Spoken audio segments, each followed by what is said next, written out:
100 दिन रोजगार की रुकी हुई धनराशि को लेकर पश्चिम बंगाल की मुख्यमंत्री ने दिया एक बड़ा बयान। अब जल्द ही राज्य के लोगों के बैंक अकाउंट में आएगा उनका रुका हुआ पैसा।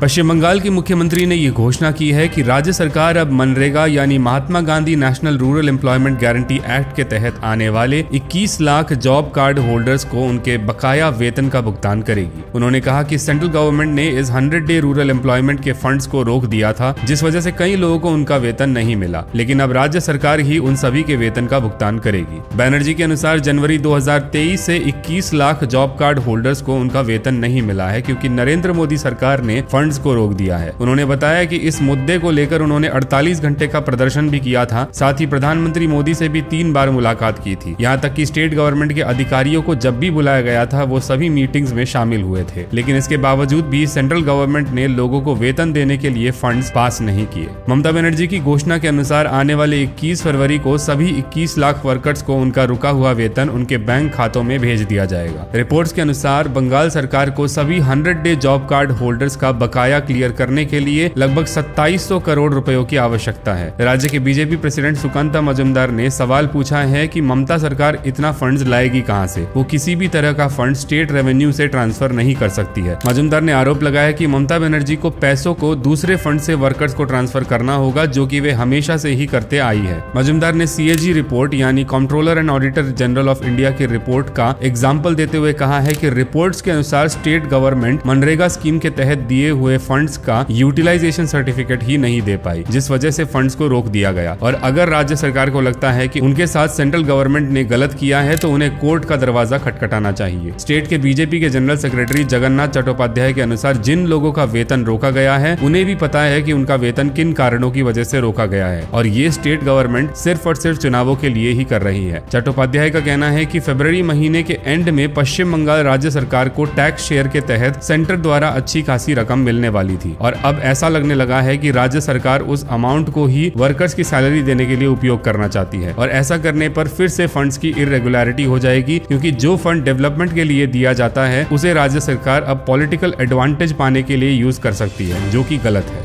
दूसरी तरफ ममता बनर्जी ने कहा है कि उनकी सरकार अब ग्रामीण गरीब लोगों के लिए घर बनाने की व्यवस्था भी करेगी, जिन्हें प्रधानमंत्री आवास योजना के तहत घर मिलना था। ममता ने बताया कि सेंट्रल गवर्नमेंट ने 11 लाख लोगों को उनके घर बनाने के लिए भी फंड्स नहीं दिए हैं, और आने वाले दिनों में राज्य सरकार अब उन लोगों की भी मदद करेगी। ममता ने उन 21 लाख लोगों को जिन्हें 100 डे स्कीम का पैसा मिलना है उनसे गुजारिश की है कि वे लोग वेतन प्राप्त करने के बाद अपने एरिया में हर घर में जाएं और लोगों को बताएं कि ये पैसे राज्य सरकार ने दिए हैं, केंद्र सरकार ने नहीं।